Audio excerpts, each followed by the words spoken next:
Hi, we are Britt and Drea from motherhoodalliance.com, and we are excited to welcome you to a new 3-episode series with Serenity Mason, a nurse, international board certified lactation consultant, certified postpartum doula, certified postpartum transition coach, and the founder of The Milk Grove.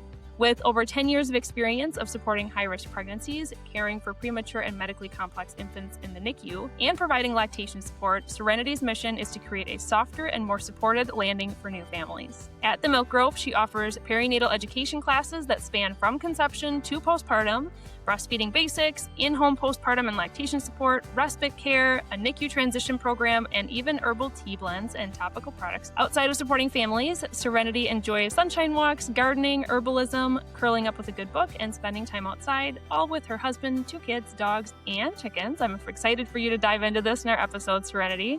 This conversation is going to be packed with insight and encouragement for anyone navigating pregnancy, postpartum, feeding journeys, NICU transitions, or anything else in this season of life. So we're excited to dive into today's conversation. Hey, Serenity, welcome to the podcast. Thank you for having me. We are really excited to learn from you. You have so much background, and you're going to share about that in this first episode, but just NICU background. Also, you're an IBCLC, so that's like a highly trained lactation consultant. You're a postpartum doula. You just have your hands in so many arenas that people really need in this season of life. So we're excited to learn from you. But before we jump in, I'd love to just hear a bit about your story and how you got into health and wellness in the first place. Tell us a little bit about what your family looks like today. How did you decide to start your own business? Just tell us about your journey. Sure. I grew up here in Green Bay. I grew up in a family full of nurses, community service workers, firefighters, policemen. So I think that passion for helping people has always kind of been biologically ingrained in me. My aunt actually kind of pushed me into nursing. I had no idea what I wanted to do. And I think as most young kids coming out of high school, just choose any career to major in college, she kind of helped guide me along that way. And shortly after graduating, I found my passion in NICU, working with babies and moms. I've been in the NICU for 11 years now at the bedside, and most recently kind of started transitioning into lactation. So I had my firstborn while I was working in the NICU, struggled a lot. He was born prematurely, struggled with all aspects of being a new parent, caring for a premature baby, and breastfeeding and latching. That's when my passion for lactation sprouted. And I started becoming really close with our NICU lactation consultant, who I learned a lot from. I had a completely different experience with my second-born, who was born term, and she took off latching, breastfeeding. We breastfed for 3.5 years. I couldn't get her off. The boob. So completely different experiences.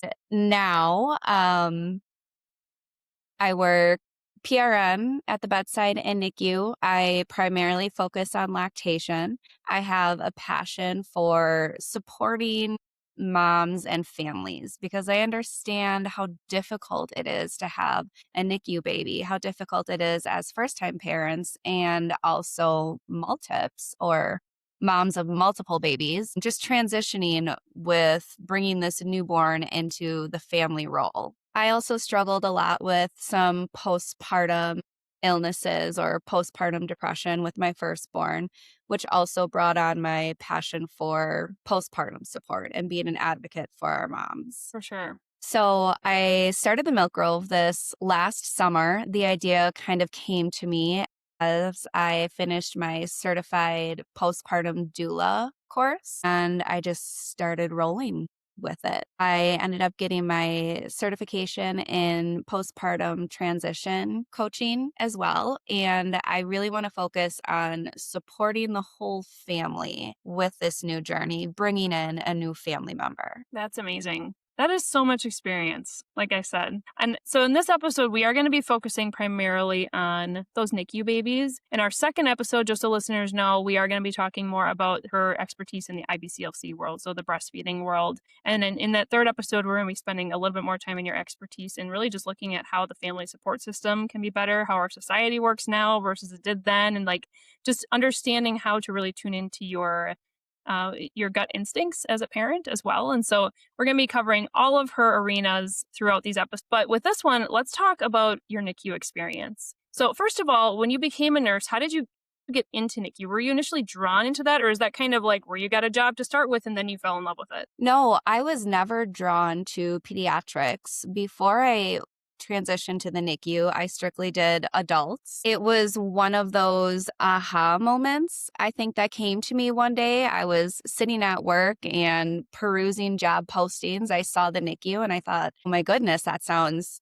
amazing. I don't think it's an area that many people think of when they're considering going into nursing. It's not a very common specialty. So not something I had ever considered until I saw the posting and I thought, my goodness, this sounds amazing. Let's try it out. Yeah. Wow. Well, I'm not a nurse, but I could also imagine for some people who are going into different, kind of choosing their specialties if they wanted to do that, NICU could be a little bit intimidating too, because these lives are just so fragile and they're just so tiny. And so I think it takes very special and amazing people to be able to spend a lot of years in that arena.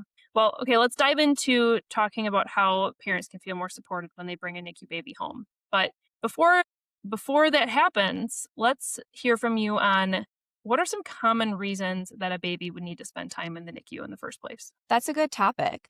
Not every NICU baby is born prematurely, which I think the majority of us think of when we think about a NICU baby. Of course, we do take care of premature infants all the way down to 23 weeks gestation, but we can have term infants admitted into the NICU simply with traumatic deliveries. What would be some examples of things that babies would be going through that would warrant them to spend some time in the NICU? Would it be like breathing challenges, or tell us more about that? It's typically breathing challenges. Depending on delivery events, traumatic deliveries such as vacuum assisted deliveries, C-sections, those can all cause some damage or insult to the immature baby's systems. And just that transition or journey from utero to now the outside life itself is a challenging transition, and sometimes babies just need a little bit of support. I think we do typically see more respiratory issues with full-term babies being admitted into the NICU. Okay. And then what about babies that, they're born and then they get like RSV or something like that? What age would you help sick kiddos up to in the NICU versus like a pediatric unit? Good question. We can take anywhere up to 44 weeks gestation infants. We typically see babies 42 weeks and younger. So, obviously, when a baby is in the NICU, there's a lot of support, and there are well qualified nurses like you who know what they're doing to help care for these little ones. But when a family is planning to go home, it's a whole different ballgame. So, what are some of the common like fears that parents are expressing or worries that you kind of help walk them through? It really is a transition, I think is the best word to use. Our NICU babies go from this really highly controlled NICU environment where you have trained, specially trained, fantastic nurses, respiratory therapists, the neonatologists at the bedside 24/7 to now going home and it's just the parents as the caregiver. We get rid of all of their lines, the monitors, which a lot of parents can become quite reliable on. It's kind of a sense of comfort for them. And now they're home without any of that constant 24/7 monitoring. So it absolutely is a transition going home. Is there any technology nowadays that parents can like utilize at home to give them maybe like half of that comfort just to know where the baby is at or that they're doing well or that they're struggling? Like how do parents monitor at home? A lot of it is education before discharge, teaching parents and boosting up their confidence and comfort in assessing their baby's behavior cues, the ways they're trying to communicate, assessing color, respiratory status, etc. There are supportive devices on the market that families can purchase, such as those heart rate monitors, saturation monitor socks. They're not completely reliable. They have their downfalls, but some families really like that just as a sense of peace, if anything, to have that on. Sometimes we'll have babies go home on actual monitors, our really high risk babies who have frequent maybe desaturations or heart rate drops, we may send them home on a monitor, especially if they go home with oxygen. But for the most part, a lot of it is educating our families on what stressful signs look like and when to intervene. When a parent is ready to leave the NICU and I'm sure you have kind of this like checklist of things that you go through for education. What are some of Mhm. your like tips on just helping this baby thrive as much as it can and grow, as healthily as it can? I mean, I think of things as simple that you would do for a regular newborn, like skin to skin or other things like that. What are just some like quick tips that families can do that's going to help their baby thrive? Good question. Skin to skin can absolutely still be practiced after discharge, and something that I always encourage families do. It's really good for regulating that baby's nervous system. Every baby, and especially premature NICU babies, are born with some level of an immature central nervous system.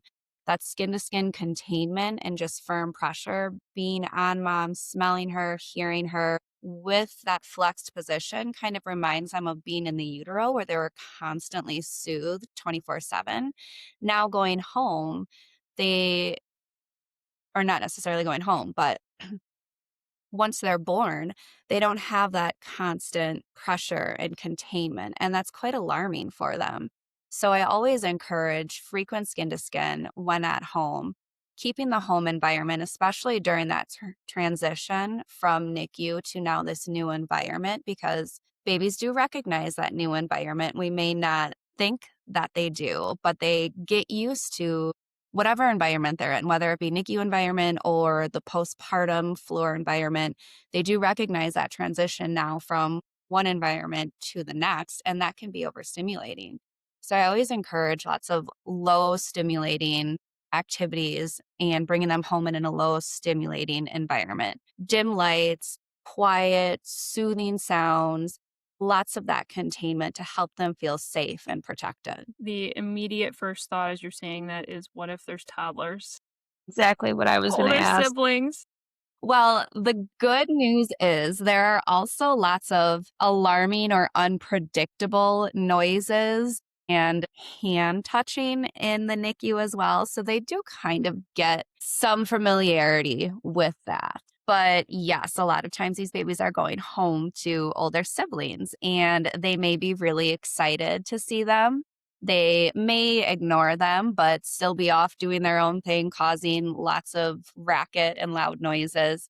But that's where we have typically, hopefully, a familial support system with mom and the older siblings at home to help not necessarily distract over older siblings, but kind of educate them that we need to be a little calm and quieter around this baby. So I would say, I mean, do you do a lot of education on baby carrying and like having that baby close to moms, especially with older siblings? Yeah. We don't focus on that too much in the hospital. That is something that I always promote because babies are used to being comforted again and constantly held and soothed with mom. Babies are just going to react and respond to every situation better if they're held and they're close to mom. I love baby wearing, skin to skin, carrying baby. Okay, I do want to circle back because you just mentioned family support. Mhm. I feel like we should sit on that train for a little bit because whether somebody listening to this is currently pregnant and they just want to feel prepared in case they have a NICU baby, or maybe they have a friend or a sister or somebody that has had a NICU baby and they want to be able to support them better. What are some things that family and friends can do to help? And obviously, anytime somebody brings a newborn home, bringing meals, helping out around the house, playing with toddlers, like that stuff is all going to be helpful. But do you have any tips specifically for NICU babies is extra helpful? And or if you had a baby right now, or let's just say that you had a sister that just had a NICU baby, what would you be doing with all this knowledge you have to like help support her? Wonderful question. I love this question.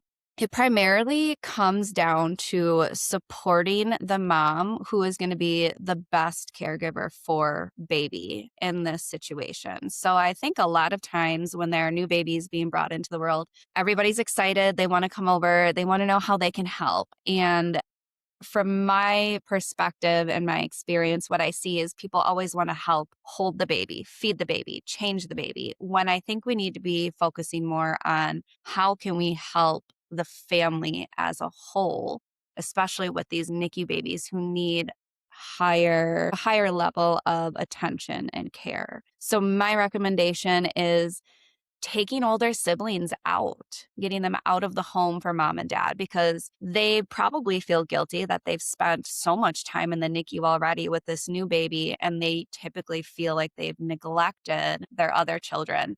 Take those babies out, those older babies out, do something with them. I love the meal train ideas. Come in and just help with all the miscellaneous household stuff, the laundry, the cleaning, the dirty dishes. Let mom really focus on settling into this new journey and help baby settle into this new journey. Let mom and dad focus on the baby, and the other familial support systems can focus on the household stuff and the other family members. Yeah. I also think about like with twins or triplets, oftentimes they spend a little time in the NICU because they are born earlier, oftentimes. So just thinking about managing a couple of babies at the same time. Do you have any tips for those types of parents? I love to see dads involved as much as dad can be involved. That's going to be really helpful when dealing with multiple babies at once, with twins, with triplets. So again, having the extended support system focusing on the rest of the household stuff. Let dad and mom focus on these NICU babies, these twins, these triplets, because a lot of times, even just one baby is a two-person job, especially with twins, with triplets. We really need to have another support system in place that can focus on baby with mom. Yeah. Yeah. Oh, my heart just goes out to anybody listening to this that has gone through it. You know, there may even be people listening that they had a NICU baby and it was years ago, but it's just those moments stay with you, you know, and you're never going to forget how challenging that time was and how thankful you are for, you know, if the kiddo was older now for what you went through. I think another big fear that comes to mind, even for general newborns, but NICU babies, their systems are they're just not quite, they're not as mature yet. Sicknesses and like Mhm. being out in public, or, you know, older siblings going to school and bringing home sicknesses. Do you have any further guidance that you give these parents on things to do or not do to help protect those little ones? Minimizing as much exposure to that baby, that newborn, that NICU baby as possible. It's okay to stay home, hunker down with your baby. A lot of cultures expect moms to hunker down with baby for 30 to 45 days, where mom's sole job is to just bond with that baby, learn baby's communication skills, work on feedings, and just caring for that baby. They don't encourage or invite people over to meet baby. They don't take baby out. I like to see my families just staying home with their babies. It's okay to say no to visitors. It's okay to say, this is my moment to bond with my baby, to bring my baby into this world as comfortably as I possibly can for them, especially these NICU babies, these premature babies who already have that immature nervous system. They get stressed out really easy, and being taken out into the world, being introduced to every new person is a really stressful experience for them. So minimizing as much of those stressful experiences as possible. Again, it's okay to say no. It's okay to say, no, I'm not going to this event with my baby, or no, I'm not ready for you to come over and meet them yet. The less exposure they have to the outside environment and outside visitors, the less germs are going to be brought into that home. Is there like a certain weight, or like how do you kind of know when a baby's immune system is going to be ready for basic things? And because obviously somebody can't stay hunkered down in their house forever.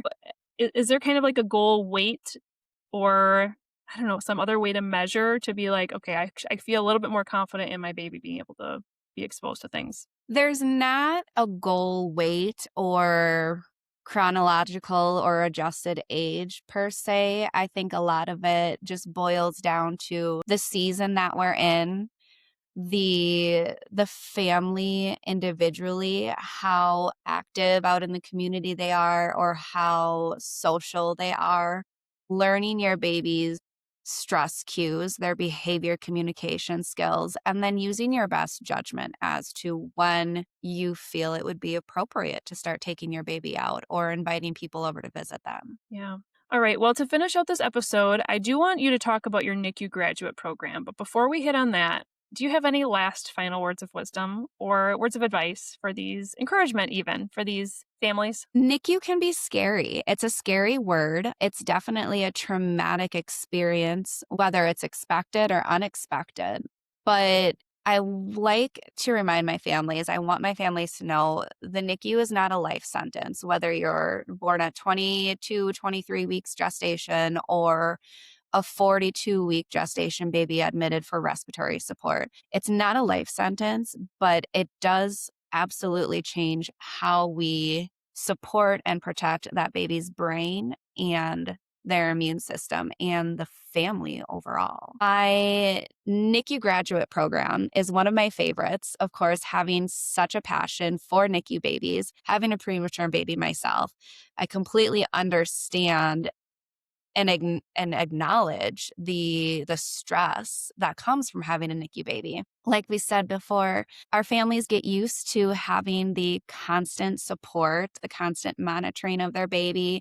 We have the monitors that are assessing their vitals. We have all these cords hooked up to them. We have these fantastic, trained, experienced staff taking care of your baby. And then we say, okay, we're discontinuing all the cords. Here's your baby. Good luck.